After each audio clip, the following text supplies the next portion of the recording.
Party सभापतिसँग तपाईँको लामो छलफल पनि भयो र आज झन्डै 8 घण्टापछि तपाईँ तल निस्किनु भएको छ।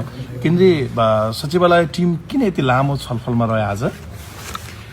अहिले पार्टीमा धेरै किसिमका जिम्मेवारीहरू छन्। निर्वाचनको लगभग हामी अन्तिम चरणमा छौँ त्यो तयारीको लागि। अनि अहिले उम्मेदवार छनौट समितिमा पनि म आफू रहेको र त्यसमा पनि हामीले धेरै कामहरू गरिराख्नु परेको। धेरै उम्मेदवारहरू, आकांक्षी उम्मेदवारहरू हामी कहाँ भेट्न आइराख्नु भएको छ। उहाँहरूसँगको भेटघाट, अहिले पछिल्लो समय फेरि नयाँ शक्तिहरू एक ठाउँमा आउने भनेर नयाँ साथीहरू पनि विभिन्न दलहरूबाट अथवा भनौँ विभिन्न समूहहरूबाट छलफलहरू गर्न आइराख्नु भएको छ। अब यस्तै छलफल र कामहरूको व्यस्तताको कारणले गर्दाखेरि लगभग हामी पार्टी कार्यालय दिनभरि नै छौँ।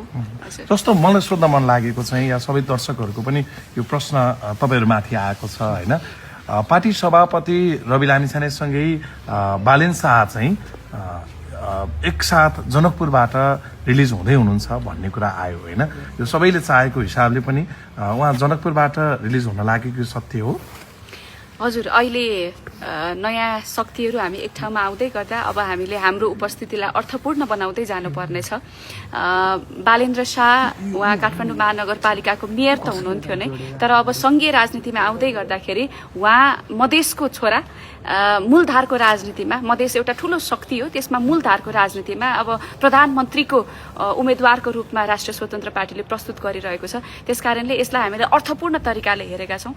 यो कार्यक्रम चाहिँ हामीले जनकपुरबाट सुरु गर्नुपर्छ भनेर त्यो ठाउँ स्थान रोजेका हौँ। जस्तो धेरैले चाहिँ काठमाडौँको नै उहाँको केन्द्र थियो नि त कुनै समयको, र उहाँ झापाबाटै जाने भइसकेपछि उहाँको आफ्नो केन्द्र चाहिँ किन तोक्नु भएन र उहाँ सिधै उहाँले जहाँबाट चाहिँ अत्याधिक मत आएको थियो त्यो ठाउँलाई उहाँले इग्नोर गरेर किन जनकपुर रोज्नु भयो?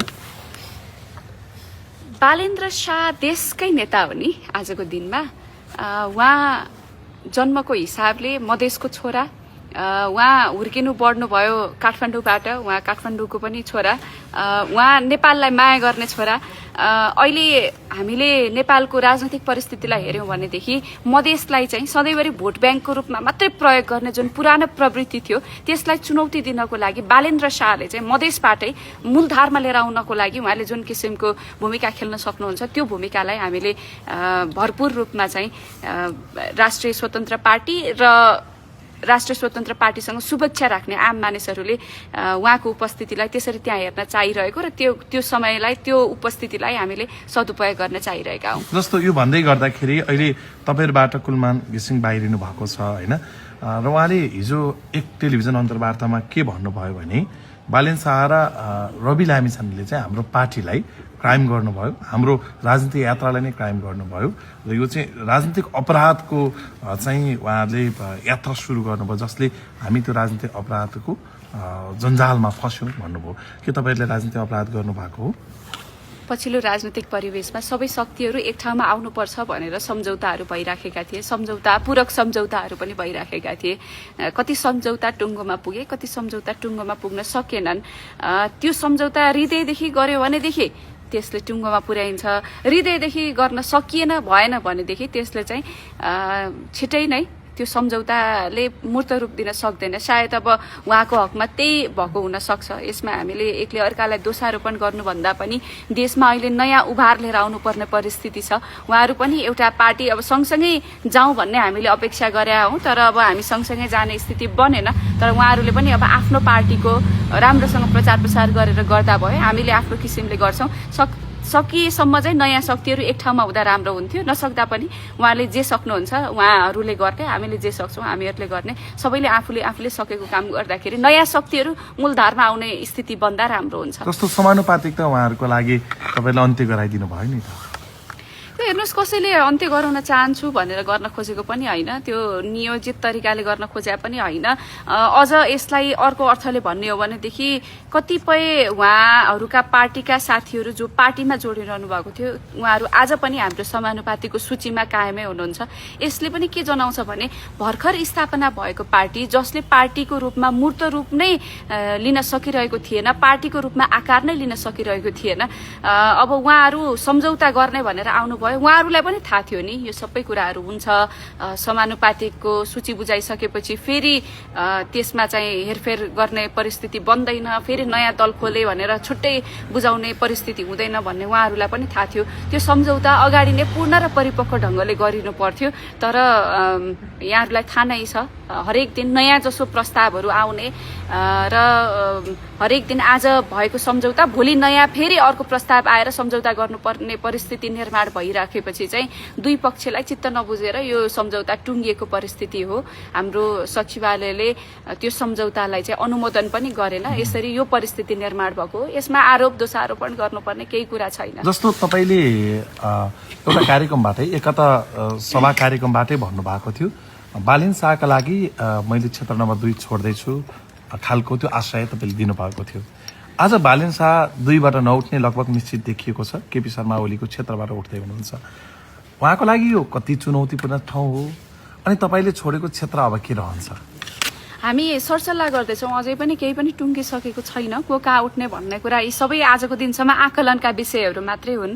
अहिले हाम्रो राष्ट्रिय स्वतन्त्र पार्टीबाट आकांक्षा राखेर उम्मेदवार हुन चाहन्छु भनेर आवेदन भर्नुभएका धेरै साथीहरूको हामीले अहिले उहाँहरूको सिभीहरू हेरिरहेका छौँ, उहाँहरूले पठाउनु भएका आवेदनहरू हेरिरहेका छौँ र उहाँहरूलाई प्रत्यक्ष रूपमा हामीले हेरिरहेका छौँ। पार्टीमा योगदान के गर्नुभयो, उहाँहरूको चाहिँ व्यक्तिगत छवि कस्तो छ, उहाँहरूको शैक्षिक पृष्ठभूमि कस्तो छ, राजनीतिक चेतनाको स्थिति कस्तो छ भन्ने विभिन्न मापन गर्ने आधारहरू छन्, तीबाट हामीले हेरिरहेका छौँ। त्यसकारणले यो यहाँ यतिखेर भन्ने कुरा अहिले केही पनि टुङ्गो भइसकेको छैन। जुन दिन टिकट वितरण हुन्छ त्यसपछि सबैलाई थाहा भइहाल्छ। तपाईको कहाँबाट हुन्छ उम्मेदवारी? धेरैले यो प्रश्न गरिरहेका छन्। तपाईले चितवनलाई नै टार्गेट गरिरहनु भएको छ? अब यो चाहिँ हामीले 6 गते नोमिनेसन दर्ता हुन्छ, त्योभन्दा अगाडि टुङ्गो त हुँदैन। तर पनि तपाईँले आवेदन त दिनुभएको छ। तर लगभग अब चितवनबाटै तयारी गर्नुपर्छ भन्ने परिस्थिति निर्माण भइराखेको छ। हेरौँ त्यो पनि अब टुङ्गोमा पुग्न बाँकी छ। भनेको अब हामीले यसरी बुझ्नु पर्यो बालेन शाह र तपाईँको चुनाव क्षेत्र चाहिँ अलि धेरैको टार्गेटमा पर्ने भयो, अर्थात् धेरैले हेर्ने रोचक क्षेत्र मान्ने भयो होइन? चुनावलाई रोचक भनेर अब यो हिसाबले पनि लडाई कुस्ती हुन्छ, त्यो कुस्ती हेरेर पछाडि बसेर दर्शक जस्तो हेरेर रमाउने विषय भन्दा पनि मलाई लाग्छ योग्य उम्मेदवार छानेर पठाएर संसदलाई एकदमै चलायमान बनाउने, संसदीय अभ्यासलाई एकदमै सबै नेपालीको हितमा हुन सक्ने बनाउने चाहिँ हाम्रो चुनौती हो जस्तो मलाई लाग्छ। संसदीय अभ्यासमा को जाँदाखेरि उपयुक्त हुन्छ, कसले नेतृत्व गर्दा उपयुक्त हुन्छ, देशले के खोजेको छ भन्ने कुरा आम नेपाली जनताले अपेक्षा गर्ने होला। यसलाई चाहिँ अब रोचकताको दृष्टिबाट हेर्यौँ भने फेरि अब यो लडाई झगडा होइन, अब यसलाई फरक तिर मोडिन्छ, यसको दृष्टि नै फरक हुन्छ। त्यही भएर यसलाई फरक दृष्टि नहेरिकन एउटा सक्षम र योग्य उम्मेदवार निर्वाचित गराएर संसदीय भूमिकाको लागि पठाउने हो, जसले कानुन निर्माण गर्नुपर्छ, कानुन निर्माणमा भूमिका खेल्नुपर्छ, सरकारको नेतृत्व गर्नुपर्छ, यो तरिकाले बुझ्नुपर्छ। बालेन शाहलाई केपी शर्मा ओली कतिको चुनौतीपूर्ण छ? निर्वाचन हो, सबै मतदाताको हातमा छ। मैले यो कम भनौँ न चुनौती छ, यो क्षेत्रमा चाहिँ बढी चुनौती छ तपाईहरुको त भावी प्रधानमन्त्रीको दावेदार हो नि त भन्नु हुँदैन, किनभने हामीले आकलन गर्ने एउटा कुरा, तर चुनाव कसैको पनि सजिलो हुँदैन। चुनाव भन्ने जहिले पनि त्यहाँ आकांक्षीहरू धेरै हुनुहुन्छ, उम्मेदवारहरू धेरै हुनुहुन्छ। त्यसो भइसकेपछि सबैले आफ्नो आफ्नो पोल्टामा जनताको विश्वास जित्नको लागि कति काम गर्नुपर्ने हो, कति मेहनत गर्नुपर्ने हो, सबैको मेहनत पर्छ। त्यसकारणले यो चाहिँ सजिलो, यो चाहिँ गाह्रो भन्ने छैन। सबैलाई चुनाव जित्न कसरत नै गर्नुपर्छ। अब जस्तो अब तपाईँ चाहिँ आफै उम्मेदवार छान्ने टोलीमा पनि हुनुहुन्छ, छानिरहनु पनि भएको छ होइन? तपाईँ आफै देशको जुनसुकै ठाउँबाट पनि छान्यो भने चुनाव लड्ने तयारी पनि गर्न सकिन्थ्यो अथवा जान सक्नुहुन्थ्यो।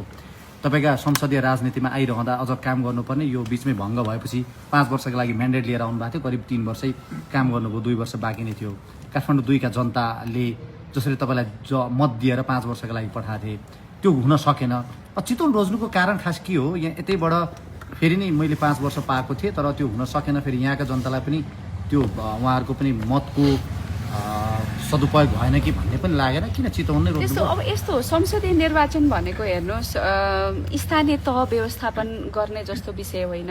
संसदीय निर्वाचनबाट निर्वाचित भएर गएका प्रतिनिधिहरूले देश कता जान्छ, देशको नीति कस्तो बनाउने, हाम्रा छिमेकीहरूसँगको सम्बन्ध कस्तो बनाउने, देशको अर्थतन्त्रलाई कति बलियो बनाउने र अबको दीर्घकालीन योजना कस्तो बनाउने भन्ने कुरा देशव्यापी विषय हेर्नुपर्ने विषय भएको कारणले जो जहाँबाट उठे पनि आखिरमा हाम्रै नेपालको लागि नीति बनाउन जाने हौ, कानुन बनाउनको लागि जाने हौ। त्योभन्दा अन्यथा सांसदको अरू कुनै पनि अधिकार हुँदैन।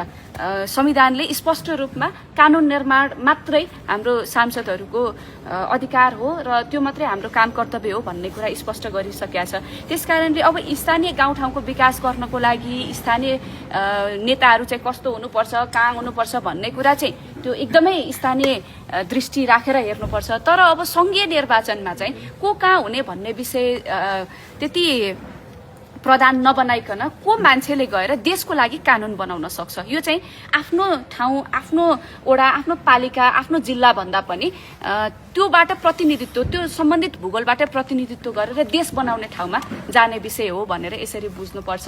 अरू त सबै यहाँहरूले देखि नै राख्नु भएको छ।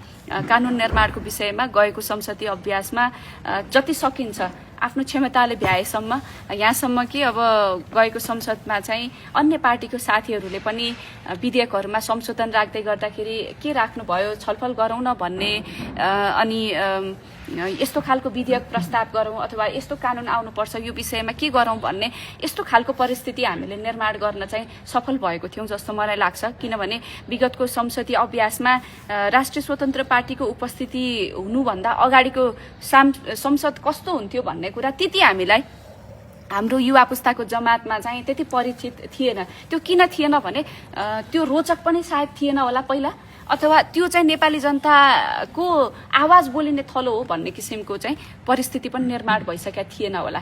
हामी गइसकेको हकमा संसदीय अभ्यासको जुन एउटा मानक छ त्यो मानक नै उच्च कायम राख्न सक्यौँ जस्तो मलाई लाग्छ।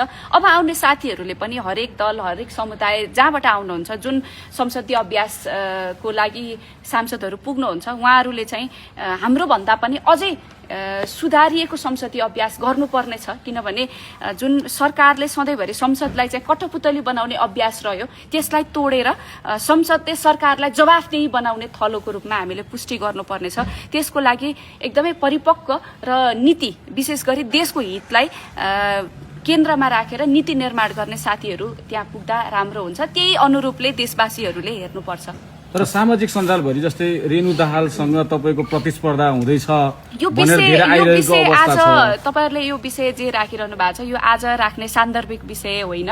किनभने मैले अघि पनि भनिसके, जुन दिन पार्टीले टिकट वितरण गर्छ त्यस पछाडि यहाँहरूलाई थाहा हुन्छ को उम्मेदवार कहाँ छ भनेर।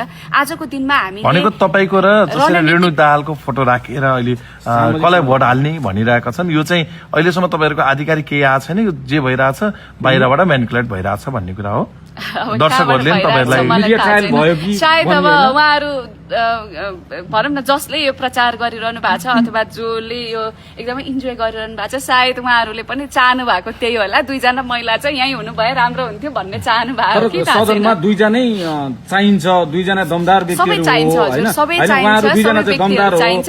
ल अब यति गरौँ, हजुरहरूले यो मलाई एकदमै धेरै प्रश्न सोधिसक्नु भयो। यहाँहरूलाई थाहा छ यहाँहरूको मनमा आफ्ना आफ्ना कुराहरू छन्। संसदीय अभ्यासलाई उत्कृष्ट बनाउन लाग्यौँ। हस्, धन्यवाद है।